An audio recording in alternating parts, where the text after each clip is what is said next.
कहानी 2013 की है। 1 मई 2013 की तारीख थी।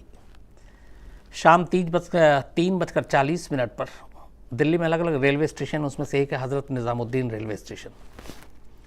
हज़रत निज़ामुद्दीन रेलवे स्टेशन से एक ट्रेन चलती है जो दिल्ली मुंबई गरीब रथ एक्सप्रेस है। 3:40 पर हज़रत निज़ामुद्दीन रेलवे स्टेशन से ये ट्रेन रवाना होती है मुंबई के लिए। इस ट्रेन में सैकड़ों मुसाफिरों के साथ दिल्ली की एक 23 साल की लड़की अपने आँखों में बहुत सारे सपने लिए, बहुत खुशी बहुत सारी उम्मीदें, उमंगें लेकर वो मुंबई जा रही थी। मुंबई में उसकी नौकरी लगने वाली थी और वो भी नर्स के लिए, और एयरफोर्स में नर्स की जगह खाली थी। उसका एग्ज़ाम दिया था और उसमें सिलेक्ट हो गई थी और उसे ज्वाइन करने के लिए जाना था। अपनी आंटी, अपने पापा के साथ वो ट्रेन में बैठती है, खुशी नए नए सपने देख रही होगी, और वो मुंबई के लिए रवाना होती है। इस बात से बेखबर कि उसी ट्रेन में एक शख्स है जिसकी नज़रें लगातार प्रीति राठी के ऊपर है। 23 साल की राठी, उसके पापा, उसकी आंटी इन चीज़ों से बेखबर। ट्रेन चलती है। अगले दिन ये ट्रेन सुबह 7:55 पर, मतलब लगभग 8 बजे, मुंबई के बांद्रा रेलवे स्टेशन पर रुकती है। तब तक लगातार जो उस ट्रेन में एक शख्स था, एक नौजवान था जिसकी नज़र प्रीति राठी पर थी, वो उसके आसपास था, लेकिन कोशिश ये कर रहा था कि उसका चेहरा वो लोग ना देख पाएं, क्योंकि देखते तो शायद पहचान जाते। खैर, लगभग 16 घंटे के सफ़र के बाद ये ट्रेन सुबह 8 बजे बांद्रा रेलवे स्टेशन पहुंचती है। इसके पहुंचने के बाद प्रीति अपने पापा, आंटी के साथ ट्रेन से नीचे उतरती है, प्लेटफॉर्म पर आती है, बाहर जाने की तैयारी कर रही होती है। स्टेशन पे भीड़ थी।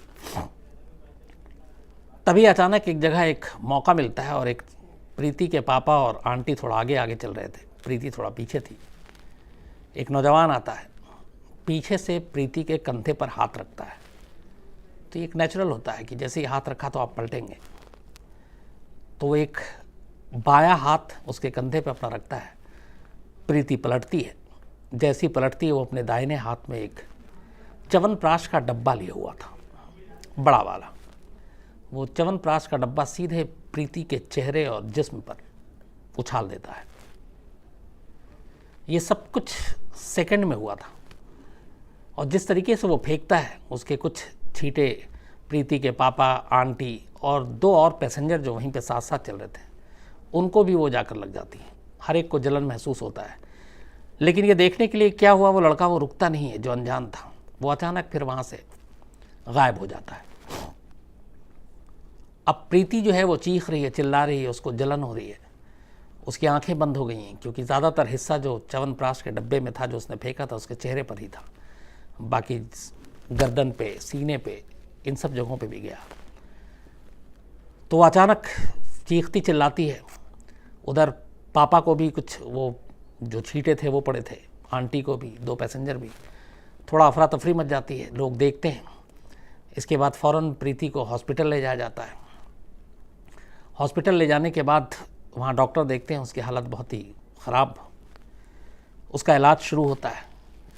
उसके बाद इस इलाज के दौरान में पहली चीज़ जो ये पता चलती है वो ये कि प्रीति की दोनों आंखें लगभग ख़राब हो गई हैं। जिस्म के बाकी हिस्से भी डैमेज हो चुके हैं, और जो चीज़ फेंकी गई थी वो कुछ और नहीं, तेज़ाब था, एसिड। और टेस्ट किया गया तो पता चला कि ये सल्फ्यूरिक एसिड था। अब इसके बाद इधर प्रीति हॉस्पिटल में है, लगातार डॉक्टर उसका इलाज कर रहे हैं। प्रीति बार बार जब पूछती है डॉक्टर से कि मुझे क्या हुआ। ये जो स्टेशन पे जो कुछ हुआ था, उसके बाद लगातार दिन गुजरते हैं। प्रीति हॉस्पिटल में, एक हॉस्पिटल से दूसरे हॉस्पिटल, दूसरे से तीसरे हॉस्पिटल में लगातार उसको भेजा जाता है बेहतर इलाज के लिए, क्योंकि ये खबर भी आ गई थी, मीडिया में भी थी, और ये पता चला कि ये एसिड अटैक था, तेज़ाब से हमला। तो लोग भी इसको लेके बड़े गुस्से में थे। तो महाराष्ट्र सरकार भी इसमें मदद कर रही थी। 3 हॉस्पिटल बदला जाता है, प्रीति की हालत नहीं बदलती। प्रीति लेकिन बार बार डॉक्टर से पूछती है कि उसे कुछ दिखाई नहीं दे रहा, वो आंखें कब खोल पाएंगी। जबकि उसकी आंखें ख़राब हो गई थी। डॉक्टर उसको हमेशा दिलासा देते कि जल्दी सब ठीक हो जाएगा। और वो इन सब चीज़ों के अलावा बार बार कहती कि मैंने किसी का क्या बिगाड़ा, मेरे साथ ऐसा क्यों किया, किसने किया। शायद उसे थोड़ा थोड़ा एहसास हो रहा था कि उसके साथ क्या हुआ होगा, लेकिन वो पूरी सच नहीं जानती थी। ये नहीं जानती थी कि वो अब कैसी दिख रही है, उसके बाकी शरीर में क्या हुआ है, उसकी आँखों को क्या हुआ है। डॉक्टर सिर्फ यही कहते थे कि सब कुछ ठीक हो जाएगा। और बीच बीच में वो अचानक एक चीज़ कहती, उसको दिखाई भी नहीं दे रहा, लेकिन वो कागज़ और कलम लेती है और कहती कि मुझे कुछ लिखना है, क्योंकि बोलने में भी तकलीफ़ हो रही थी। और वो लिखती, या कई बार उसके पापा वहाँ पे आ जाते, हॉस्पिटल में देखते, तो वो पापा से कहती अपने कि मुझे कुछ कहना है, तो आप इसको लिख लीजिए। तो वो भी लिखते पापा उसके। दिन गुजरता गया, इलाज चलता रहा। 1 मई को दिल्ली से मुंबई पहुंची थी प्रीति। पूरे 1 महीने बीत गए।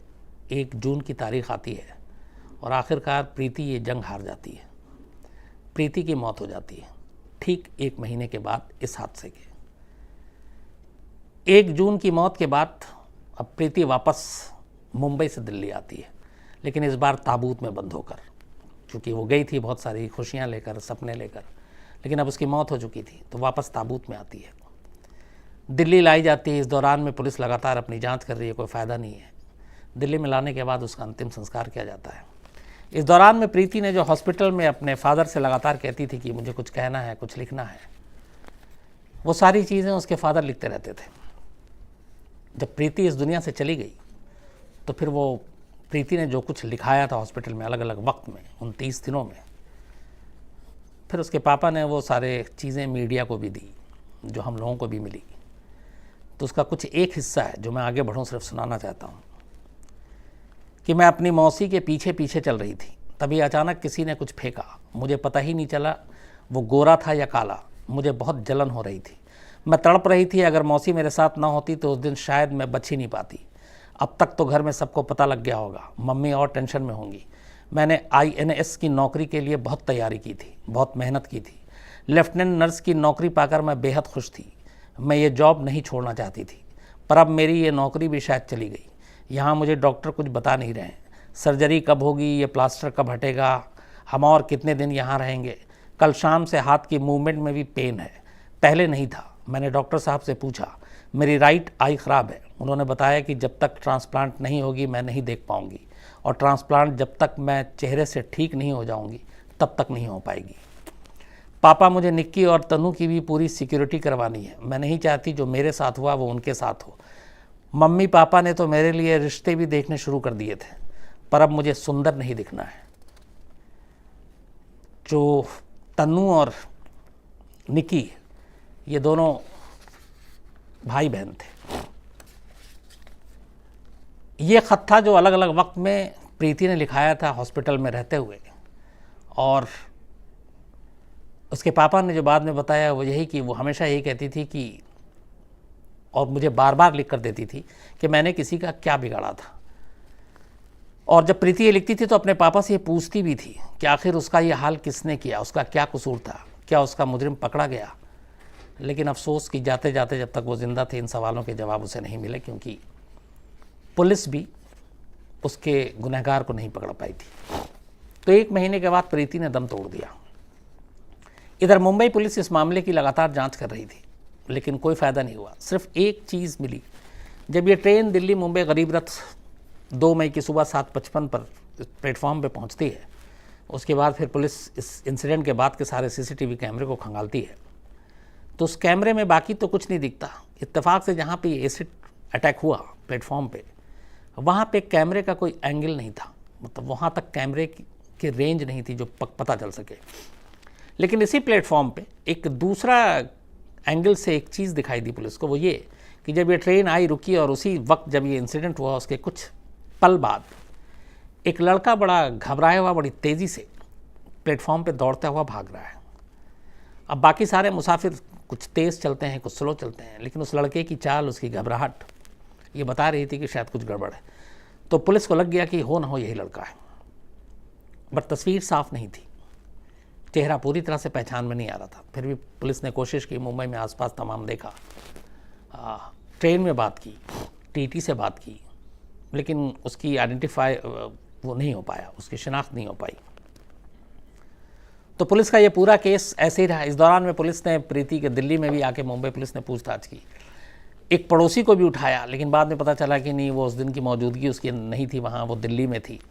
और इस तरह से ये लगातार मामला चलता रहा और फिर धीरे धीरे वक्त बीतता गया, लेकिन पकड़ाया नहीं। इसी दौरान में फिर मामला जो है ये लेकर मुंबई की क्राइम ब्रांच को दे दिया गया और अब क्राइम ब्रांच को कहा गया कि आप इस मामले की जांच करें, क्योंकि वक्त बीतता रहा। क्राइम ब्रांच ने मामले की जांच ली। इंसिडेंट को करीब 8 महीने, 8.5 महीने गुजर चुके थे अब तक। 8 महीने और 17 दिन के बाद क्राइम ब्रांच अपनी तफ्तीश को आगे बढ़ाते हुए 15 जनवरी 2014, ये 1 मई 2013 का इंसिडेंट था जब प्रीति पे एसिड फेंका गया था, उसके ठीक करीब 8 महीने और 17 दिन बाद 15 जनवरी 2014 की तारीख आती है। मुंबई पुलिस क्राइम ब्रांच की टीम दिल्ली आती है। दिल्ली में नरेला में पहुंचती है। प्रीति का घर भी नरेला में था और नरेला के घर में जाने के बाद उसका एक पड़ोस में वहाँ की क्राइम ब्रांच की टीम जो है वो दबिश डालती है और उस घर में रहने वाले 23 साल के एक लड़के अंकुर पवार को गिरफ्तार करती है। अब पूरा मोहल्ला भी मतलब दंग की ये कि और प्रीति के घर के पास रहने वाला अंकुर पवार, और अंकुर पवार प्रीति का दोस्त भी। तो अंकुर पवार का प्रीति के इस मौत से या इस हादसे से क्या लेना देना। प्रीति के घर वालों को भी इस चीज़ का एहसास नहीं था और वो भी दंग थे। मुंबई क्राइम ब्रांच की टीम जो है वो अंकुर पवार को गिरफ्तार करती है, अपने साथ मुंबई ले जाती है, फिर पूछताछ होती है और फिर सारी कहानी सामने आती है। अंकुर पवार ही वो शख्स था जिसने प्रीति पे हमला किया था। अंकुर पवार 1 मई 2013 को उसे पता था कि प्रीति का एयरफोर्स में हो गया है नर्स के लिए, उसने एग्ज़ाम दिया था, पास कर गई है, और 1 तारीख 3:40 पर इसकी ट्रेन है, ये अपने पापा आंटी के साथ जा रही है मुंबई। सारी जानकारी थी क्योंकि दोस्त था, पड़ोस में रहता था, दोनों के घर वालों का एक दूसरे के यहाँ आना जाना था। तो जब ये पता चला तो फिर वो एक जगह से उसने सल्फ्यूरिक एसिड लिया और सल्फ्यूरिक एसिड लेने के बाद उसने च्यवनप्राश की एक बोतल में उसको डाला और ये भी निज़ामुद्दीन रेलवे स्टेशन पहुंचा, लेकिन प्रीति और उसके घर वालों से छुपते छुपाते। इसने टिकट नहीं कराई, कोई रिजर्वेशन नहीं, क्योंकि इसके दिमाग में था कि अगर टिकट बुक कराएंगे तो ये आगे चल के सबूत हो सकता है। विदाउट टिकट, बिना टिकट ये ट्रेन में सवार हुआ और लगातार एक डब्बे से दूसरे डब्बे में टहलता रहा पूरे सफ़र के दौरान, क्योंकि कई बार किसी कोच में टीटी होता तो उसे लगता कि टिकट मांगेगा, तो जहाँ टीटी देखता एक कोच से दूसरे कोच में ये घूमता रहता। बट इसका इरादा ये था कि रास्ते में कहीं भी जहाँ मौका मिलेगा, अकेला कहीं पे भी अकेली प्रीति दिखाई देगी, ये वहीं पे उसके ऊपर एसिड फेंकेगा और निकल लेगा। लेकिन करीब 16 घंटे के सफ़र में उसे ऐसा कोई मौका नहीं मिला। जब प्रीति कई बार वॉशरूम की तरफ भी गई तो वॉशरूम के पास भी कुछ पैसेंजर बैठे हुए थे। ट्रेन तेज़ चल रही थी, उसे डर लगा कि अगर चलती ट्रेन में अगर डाल दिया और उन पैसेंजर ने देख लिया, दूसरे मुसाफिरों ने, तो वो उसे पकड़ लेंगे और चलती ट्रेन से कूद सकता नहीं था वो। तो इस वजह से वो वक्त बीतता गया, 16 घंटे निकल गए, उसे मौका नहीं मिला प्रीति के ऊपर तेज़ाब फेंकने का। मौका तब मिला जब ये ट्रेन बांद्रा रेलवे स्टेशन पहुंचती है। इसके बाद भीड़ चूँकि काफ़ी थी, ये तेज़ी से पीछे चलता है। एक जगह पे अचानक प्रीति के कंधे पे हाथ रखता है, प्रीति पलटती है, प्रीति इसको पहचान जाती है, लेकिन इससे पहले कि प्रीति कुछ रिएक्ट करती, दाहिने हाथ में जो इसके च्यवनप्राश की बोतल थी जिसका ढक्कन हटा हुआ था, ये सीधा उसके चेहरे पे उंडेल देता है और इसके बाद तेज़ी से वहाँ से निकलता है। भागता कहीं नहीं है, ये स्टेशन से बाहर भी नहीं जाता। इसके बाद ये सीढ़ियों के ज़रिए दूसरे प्लेटफॉर्म पे पहुँच जाता है जहाँ से ट्रेन दिल्ली के लिए चलने वाली थी। ये दूसरे प्लेटफॉर्म पे जाता है, फिर दूसरे प्लेटफॉर्म पे जाने के बाद एक दूसरी ट्रेन पकड़ता है और उस ट्रेन से ये दिल्ली निकल आता है। घर आने के बाद घर वालों को कहता है कि वो एक इंटरव्यू के सिलसिले में उत्तराखंड गया हुआ था। तो घर वालों को भी कुछ पता नहीं चलता, टिकट इसने कराई नहीं थी। लेकिन पुलिस जब तफ्तीश करती है तो लगता है कि कोई बहुत करीबी जानने वाला होगा, और पुलिस ने जब एक दूसरे पड़ोसी को पकड़ा था जिसको बाद में छोड़ दिया, तो उससे कोई कामयाबी तो नहीं मिली, वो बेकसूर था। लेकिन उससे बातचीत में और बाकी दोस्तों से बातचीत के दौरान पता चला कि ये जो लड़का है अंकुर पवार, ये प्रीति से जलता था। अब सवाल ये है कि उसने प्रीति एक 23 साल की लड़की, घर आना जाना जिसका दोस्त थी, उसके ऊपर तेज़ाब क्यों फेंका। तो फिर इसकी कहानी भी उसने बताई। ये खुद एग्ज़ाम की तैयारी कर रहा था और पढ़ाई लिखाई की उम्र थी, पढ़ाई लिखाई कर रहा था। प्रीति भी पढ़ाई लिखाई कर रही थी। दोनों की उम्र लगभग एक जैसी थी, एक बराबर की थी। दोनों साथ साथ एक ही मोहल्ले में रहे। स्कूलिंग भी एक साथ साथ हुआ, अलग अलग स्कूल में थे, लेकिन पढ़ाई लिखाई दोनों के घर वाले का भी आना जाना था। तो प्रीति पढ़ने लिखने में बहुत तेज़ थी, अंकुर उतना तेज़ नहीं था। तो कई बार ताना पड़ता था उसे कि देखो उससे सीखो, वो एग्ज़ाम पास कर लेती है, वो पढ़ने में तेज़ है। ये चीज़ें उसे बहुत बुरी लगी। उसे लगा कि प्रीति मुझसे आगे कैसे निकल सकती है। तो ये जो जेलसी थी आगे निकलने की प्रोफेशनली एजुकेशन में, ये उसके दिल में घर कर गया। और उसे लगा कि बार बार मुझे इस प्रीति की वजह से, इसकी अच्छाइयों की वजह से मुझे ताना मिलता है। और इसी गुस्से में फिर इसने कहा कि इस प्रीति को सबक सिखाएंगे। इत्तेफाक से उसी दौरान एयरफोर्स में जो नर्स का एग्ज़ाम था, उसका रिज़ल्ट प्रीति ने पास कर लिया, उसकी नौकरी लग गई। उसको लेकर फिर उसको ताना पड़ा। और इस बार घाव उसके लिए गहरा था, क्योंकि अब तक पढ़ाई और मार्क्स की बात थी, अब नौकरी की भी बात आ गई। ये भी कॉम्पिटिटिव एग्ज़ाम दे रहा था, लेकिन उसको कामयाबी नहीं मिल रही थी। प्रीति को कामयाबी मिली। बस इस जलन में, इस हसद में इसने प्रीति के ऊपर ये तय किया कि प्रीति का चेहरा बिगाड़ देगा, ताकि वो नौकरी के लायक रहे, न फिर उसकी लोग तारीफ़ करें। और इसी जलन की वजह से उसने ये पूरी साजिश रची। उसे मालूम था प्रीति मुंबई जा रही है। उसने सल्फ्यूरिक एसिड ख़रीदा, उसके बाद जाकर मुंबई तक करीब 16 घंटे उस ट्रेन में उसका पीछा किया, और मौका मिलते ही एसिड डालकर अगली ट्रेन से दिल्ली वापस लौट आया। अब उसकी गिरफ्तारी हो गई।